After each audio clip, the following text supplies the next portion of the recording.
안녕하십니까. 오늘도 좋은 날 주신 하나님께 감사드립니다. 오늘은 영적 싸움 세 번째 시간입니다.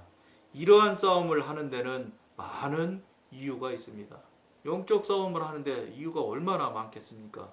더군다나 육신적인 싸움도 아니고 영으로 싸우는 부분에 있는 건데 정말로 지금까지는 알지도 못하고 있다고 소리만 들었던 사단을 이제 직접 면전에서 싸움을 하게 되는데, 물론 우리 예수님 이름으로 우리 하나님께서 성령님께서 도우심을 입어서 덧입어서 싸움을 하는 일인 것은 사실이지만 많은 이유가 있을 수밖에 없지요.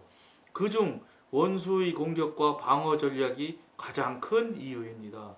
사탄은 흔히 영적인 사람들의 일을 저지하거나 이들의 환경을 어지럽힙니다.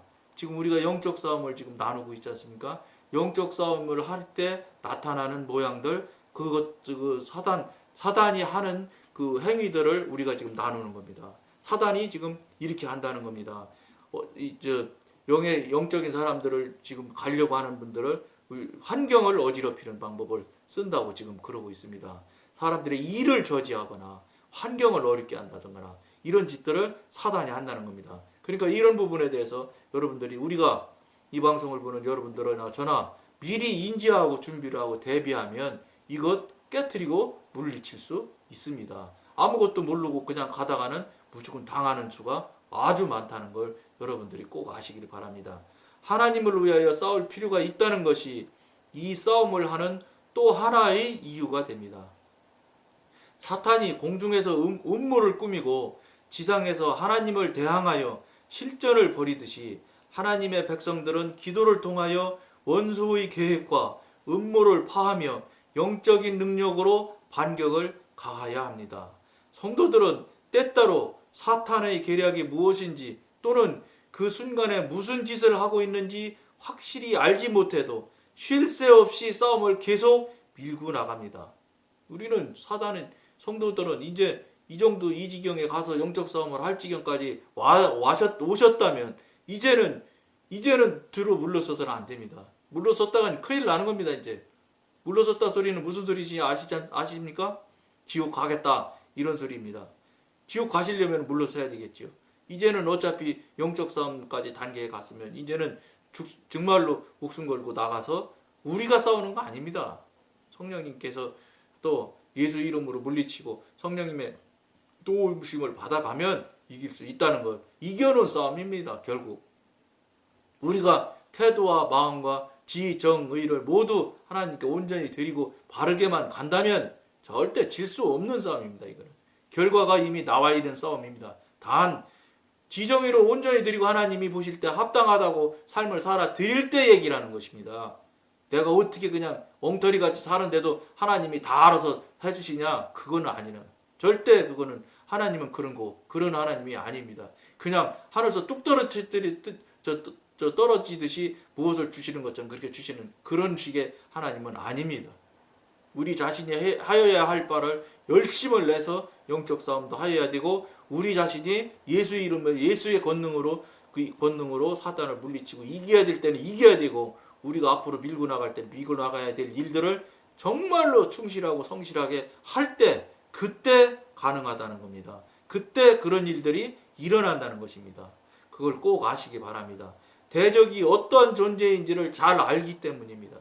대적이 사단인데 존재, 여러분들 이미 성경 보셔서 다 아시지 않습니까? 그 얼마나 대단한 존재들입니까? 사람은 어떻게 할 수 없는, 우리하고 차원이 다른 4차원, 5차원에 있는 것들이 사단 아닙니까? 우리는 시간이라는 3차원에 걸려서 우리는 일반 벽도 못 지나가고 문도 못 넘어가잖아요. 그들은 영체이기 때문에 벽도 지나가고 문도 지나갑니다. 그런데 우리가 무슨 재주로 싸워서 이기겠습니까? 하나님의 권능으로 이길 수는 있을까? 그렇지 않으면 못 이기는 겁니다. 그러니까 우리가 어떻게 해야 되겠습니까? 하나님 앞에 정말로 온전하게 엎드리고 무릎 꿇어야 된다는 것입니다. 이상의 두 가지 이유 외에도 영적 전쟁은 또 하나의 존재 이유를 가지고 있습니다. 영적 전쟁을 하여야 되는 이유라는 얘기입니다. 사탄의 기만에서 해방될 필요와, 지금까지는 사탄의 기만에서 우리가, 여러분들이 속아왔다는 겁니다. 제가 지금 말씀을 드린 것이 그 말씀 드린 겁니다. 사단의 속임수에 속아서 지금 내가 이만하면 됐지, 이만큼 신앙생활 성실히 했으면 됐지 하가면서 그게 자기 자신한테 속은 것이고, 자기 자신의 뒤에는 누가 있느냐? 사단이 있다니까요. 그게 사단이 기만의 방식으로 속았다는 것입니다.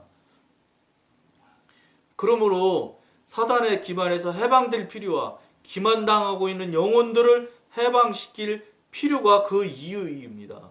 영적 싸움을 하여야 될 이유가 내 자신이 그 사단의 세력에서 벗어나야 되는 문제와 다른 사람들, 그 사단에게 속고 기만당하고 있는 그들을 같이 도와서 그것으로부터, 사단의 세계로부터 빠져나오고 승리할 수 있는 일들을 하자는데 그 이유가 두 가지가 그거라는 것입니다.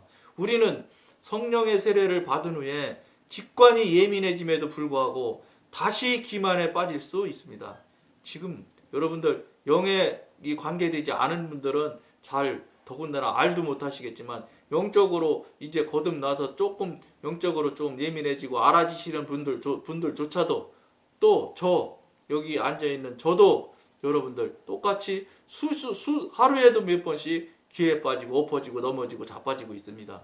우리가 육신을 덧입고 있는 이 상태에서는 죄 중에 안 빠질 수가 없다는 걸 명심해야 됩니다. 중요한 건 예민해지게 되면은 죄를 짓자마자 즉시 깨닫기도 하고, 또는 죄를 더 예민해지면 죄를 지려고 벌써 마음 먹을 때부터 벌써 깨달아지고 알아지고, 그리고 이제 그것이 예민해지지 않고 영적으로 많이 성장하고 성숙하지 못하시는 분들은 죄를 짓고 나서 깨닫게 됩니다.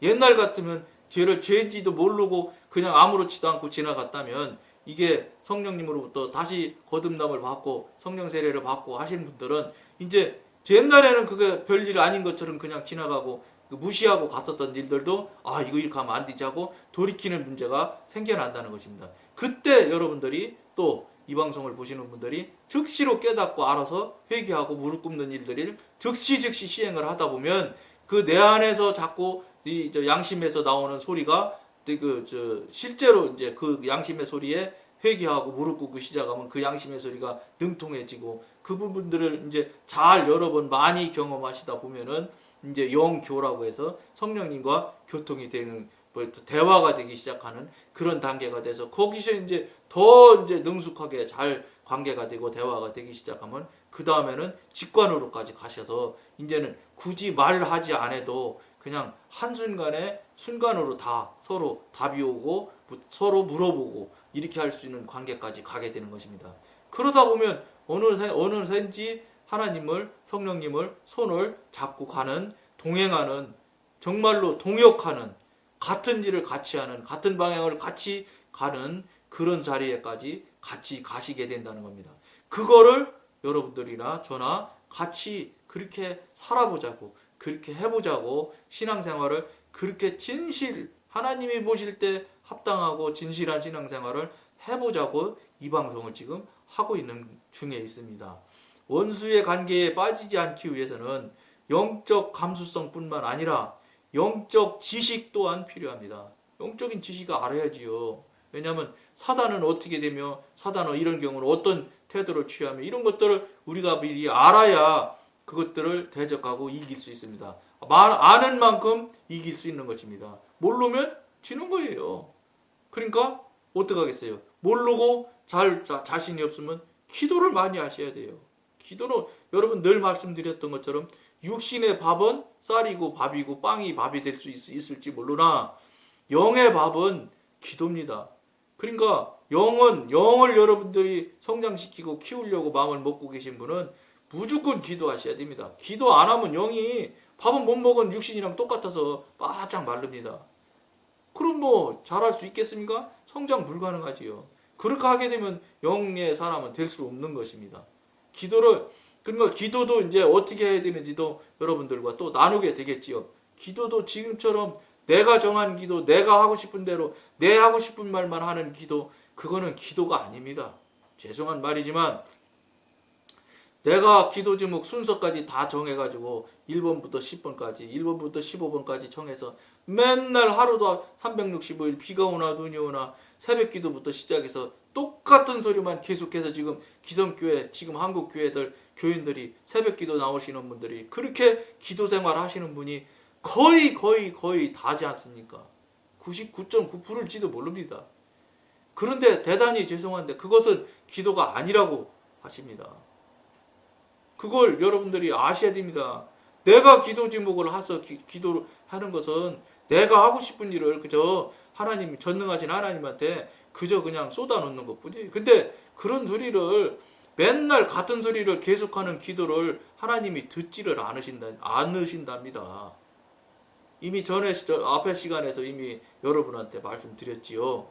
이태리 수도원 원장이라는 그분이 하는 소리가 그렇게 얘기를 하시는 겁니다. 그분 수도원 원장이 하는 소리를 제가 여러분들한테 듣고 나누는 겁니다. 같은 소리 맨날 같은 소리 계속하는 소리는 기도가 아니고 무당들이 외우는 주문이랑 똑같다는 겁니다. 그런데 여러분 이런 소리 듣지 못하셨겠지만 가만 한번 생각해 보세요. 여러분들 아들이 여러분들 자녀가 맨날 같은 시간에 똑같은 말을 계속해서 그것도 자기가 무슨 하나님을 위해서 무슨 일을 한다는 것도 아니고 지 위해서 지 좋고 지 갖고 싶고 지 받고 싶은 것만 달라는 기도만 맡겨놓은 건 하나도 없으면서 달라는 기도만 그냥 맨날 번호도 틀리지 않고 순서도 틀리지 않게 맨날 똑같은 얘기를 한다고 생각해 보세요. 아마 여러분들 아들이나 딸이 같은 얘기를 날라리마다 같은 그 시간에 계속해서 한다고 하면 여러분 내가 보기엔 여러분 열흘만 똑같은 얘기 계속하면 머리를 쌀쌀 흔들 것입니다. 사람인 여러분들이나 저도 그런데 전능하신 하나님이 귀가 없어요. 듣지를 못하시기라요. 근데 그런 분한테 그런 그 되도 않는 소리를 계속해서 반복하고 있다면 그런가 그 수도원 원장님 말씀이 그러는 거예요. 무당이 외우는 주문이나 다름없다. 전혀 안 들으신답니다. 그러면 이 방송을 보시는 여러분들, 당장 새벽기도 나가시는 여러분들, 내일도 아침에 가서 똑같은 그 순서대로 기도하실래요? 아니지요. 그거는요, 여러분 반대로 그런 말씀을 안 그 수도원 원장님은 얘기 안 하셨지만 생각해 보십시오. 그 소리를 계속해서 10년 동안, 20년 동안 했다고 생각하면 그게 하나님 입장에서는 얼마나 듣기 싫은 소리를 계속하는 거니까 그냥 고문하는 거예요. 고문. 듣기 싫은 소리 계속 하신 거랑 똑같은 거예요. 그러면 그게 여러분 그게 과연 은혜가 되겠습니까? 그건 죄송한 말인데 하나님을 근심케 해드리는 죄입니다. 죄. 하나님을 말도 못하게 근심하게 하게 만들어드린 죄를 쌓은 거라고 봐도 과언이 아닙니다. 그럼에도 불구하고 여러분 내일 새벽에 가도 또 그 기도 하실 거 아닙니까? 그렇게 하면 안 되시겠지요. 이제부터는 여러분들 하는 기도 하지 마시고 내가 하고 싶은 말 하는 기도 하지 마시고 그건 기도도 아니니까 하지 마시고 이제부터 하나님 뭐 할까에부터 시작해서 기다려 보십시오. 하나님께서 생각나게 해주시면 그때부터 기도하십시오. 왜 그렇게 하나님을 기다리고 하나님으로부터 말씀 주시라고 기다릴 줄도 알아야지. 그저 내 하고 싶은 말만 다 하면서 그것도 대단한 기도라고. 응? 그런 기도에 그냥 참기름 바른 것처럼 짤짤짤짤 흘러서 그냥 항전직들 장로님들 그냥 대표기도 하는 거 보세요. 얼마나 기름기가 짤짤짤짤 흘리게 청산 유수 같이 하잖아요. 그런 거 기도 아닙니다. 그거 죄송한 말인데 정신 차리셔야 됩니다. 이런 부분에 대해서 여러분들이나 저나 특히 처음 방송 보는 분들이나 정말로 한번 돌이키는 시간이 그런 계기점이 여러분들이 꼭 돼야 됩니다. 우리가 성령이 인도하시는 방식을 모른다면 수동적인 자세를 취하다가 원수의 포로가 될 위험이 있습니다. 이 지점에서 그리스도인이 가장 범하기 쉬운 과오는 속사람의 인도를 따르지 않고 어떤 비합리적인 감정이나 경험을 따르는 것입니다. 이게 감정이나 경험은 다 자아에서 나오는 거거든요. 이거 안 된다는 소리입니다. 이렇게 하면은 일단 성령의 세례를 받았으면 초자연적인 세계에 들어온 곳입니다. 초자연적인 세계에 들어오신 성령의 세례를 받으신 분들이 아직도 그런 삶을 살고 있다. 뭐 이거는 안 되는 일 아닙니까? 초자연적인 세계로서 사시는 들어왔으니까 그 세계에서 이제 그 세계에 맞는 삶을 살아드려야지요. 우리가 자신의 약함을 인식하지 못하면, 즉 자신이 초자연적인 영의 세력에 대항하는데 얼마나 무기력한가를 알지 못한다면 우리는 기만을 당하고 말 것입니다. 그러니까 사단이 우리보다 월등하게 전능한 권능을 가지고 있다는 것을 여러분들이 인정하고 알아야 된다는 겁니다. 그걸 여러분들이 빨리 알고 우리가 무능하고 무식하고 무익한 존재라는 것을, 아무것도 할 수 없는 존재라는 것을 여러분들이 정말로 하나님 앞에 진심으로 시인하고 동의하며 회개하고 내려놔야지, 여러분들 그때부터 내가 약해질 때 하나님이 강해지신다고 성경에 나와 있거든요. 내가 강하면 하나님은 한도 없이 끝도 없이 약해지셔서 우리를 도와드릴 수가 없어요. 시소랑 똑같다고 한 말씀 드렸지요. 이쪽에 내가 앉아서 내가 납작 엎드려서 자꾸 내가 밑으로 내려가면 내려갈수록 반대편에 하나님은, 예수님은, 성령님은 한없이 높아지는 거예요. 내가 낮아져야 돼. 내려놓으세요. 내가 뭘 많이 안다고 자꾸, 내가 뭘 경험을 했으면 얼마나 했다고, 내가 하나님을 지금까지 경험하고 체험한 것이 한 번도 없었던 사람들이 나만큼 신앙생활 잘한 사람이 있으면 나오라고 하는, 자기 자신에게 속이는, 자기를 스스로 속이는 그런 어리석은 일을 하면서 모나된 것처럼 생각한다면 이거는 너무 잘못된 거 아닙니까? 여러분들, 이 방송을 보시는 여러분들이 꼭 한번 깊이 생각하는 다시 자신을 돌아보는 귀한 기회가 되기를 여러분한테 권해드리며 여기까지만 하겠습니다. 감사합니다.